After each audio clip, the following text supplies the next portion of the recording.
मावशी कोणी इकडं मोठा येणार आहे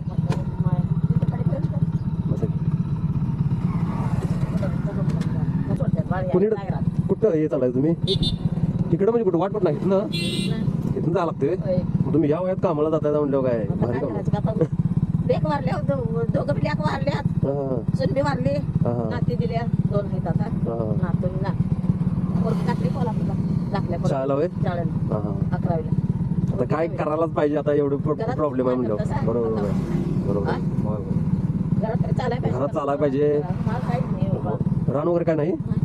थोडंच असतं म्हणजे त्यात थोडं राबून तर करता आलं असतं टाकली आहे तिचं कामाला जाते ती म्हणजे जेंट्स वगैरे कोण आहे घरात मोठे माणूस कोण म्हणजे बापा वगैरे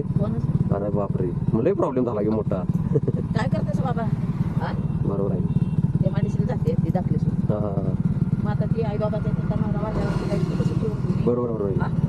घरी कामाला जायचं शाळेला वगैरे आता त्याचं लापडा आलं डायरेक्ट हॉस्टेलात घातले का मग होय म्हटलं कुठला हॉस्टेल आहे त्या घरी मोठं तिथं घातलं कामाला चालते जावा शिस्तात मग चालतं हा चालतं एवढा प्रॉब्लेम आहे माणसाच्या प्रत्येक माणसाच्या आयुष्यात मित्रांनो प्रॉब्लेम आहे काय त्या प्रॉब्लेमचं सोल्युशन काढणं मेन महत्वाची गोष्ट आहे आता याच आजीचा एवढा मोठा प्रॉब्लेम आहे की यांच्या घरात मोठं माणूस म्हणजे जेंट्स माणूस कोण नाही आहे तो विषय मेन महत्वाचा आहे मित्रांनो तर मित्रांनो आज आपल्याला गडबड असल्यामुळे आपण फक्त लिफ्ट दिली या मावशीला 100% मित्रांनो काय ना काय तर गिफ्ट म्हणजे एक मदत मी करणार एक 100% या व्हिडिओमधून मी सांगतोय जेव्हा मावशी परत टाइमला भेटेल त्या टायमाला मी काय तर मदत करणार आहे मावशीला तर मित्रांनो चला